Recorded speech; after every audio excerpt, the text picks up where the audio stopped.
Hi guys. വികസനത്തിൻ്റെ പേര് പറഞ്ഞ് മല പൊളിക്കുന്നു, മല തകർക്കുന്നു. പാർക്കെല്ലാം ആവശ്യമാണല്ലോ. എന്ത് വികസനത്തിനായാലും പാർക്കെല്ലാം നിർബന്ധമാണ്. തർക്കിക്കുന്നില്ല.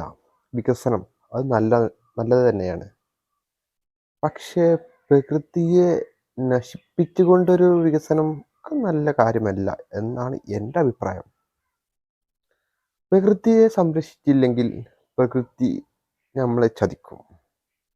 അനുഭവങ്ങളുണ്ട്, അറിവുണ്ട്. എന്നിട്ടും പ്രകൃതിയെ ഒരു വിലയുമില്ലാതെ തകർക്കുന്നു, തകർത്ത് തരിപ്പണമാക്കുന്നു. എന്തുകൊണ്ട്? എന്തിന്? പ്രകൃതിയെ സംരക്ഷിക്കാനുള്ളവർ പ്രകൃതിയെ നശിപ്പിക്കുന്നു. ഇത് എന്തിനെയാണ് അർത്ഥമാക്കുന്നത്? എന്ത് ഉപകാരമാണ് അതുകൊണ്ടുള്ളത്? നശിച്ചു പോകുന്ന പ്രകൃതിയിൽ ഇനി വരാനുള്ള തലമുറ എങ്ങനെ ജീവിക്കും?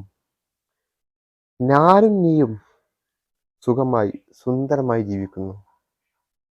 പക്ഷെ നമുക്ക് ശേഷമുള്ളൊരു തലമുറയുണ്ട്, അവർക്ക് ശേഷമുള്ളൊരു തലമുറയുണ്ട്. അവർ എങ്ങനെ ജീവിക്കുമെന്ന് ചിന്തിച്ചിട്ടുണ്ടോ? Welcome to my opens nature.